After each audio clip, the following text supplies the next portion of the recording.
Block anyone from exporting and extracting more than 5 million gallons of water to areas outside of Tippecanoe County for 9 months.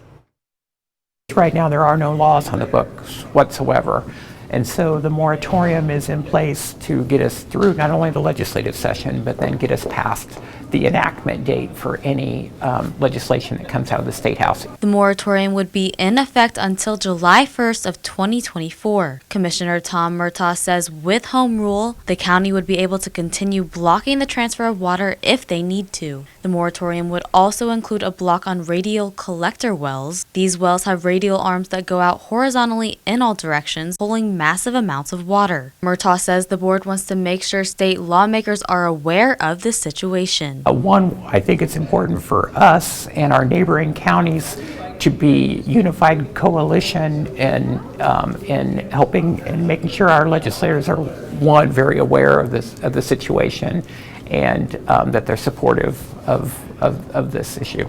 The question then becomes how the legislature votes. The issue with things when it comes to water is there's some winners and there's some losers in the state, and there's parts of the state that benefit from this project.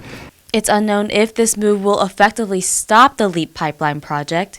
On Tuesday, Governor Eric Holcomb shifted oversight of the LEAP water study from the Indiana Economic Development Corporation to the Indiana Finance Authority, following pushback on the IEDC. State Senator Spencer Deary says that this is 2 steps forward, but we need more.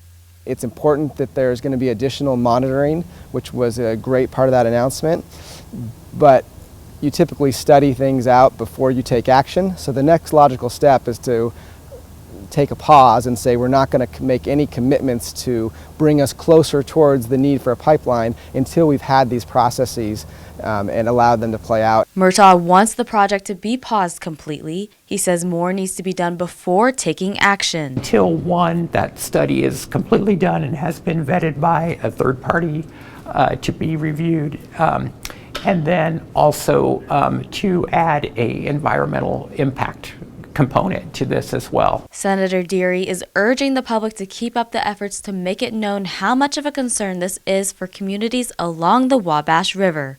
The fact that we're starting to see some attention from Indianapolis, from leadership down there, from the governor's office, says that we're starting to break through and show just how much of a concern this is. The Tippecanoe County Board of Commissioners will go over this ordinance in their next meeting, which is set for November 20th. Reporting live in studio, Ella Chu, News 18.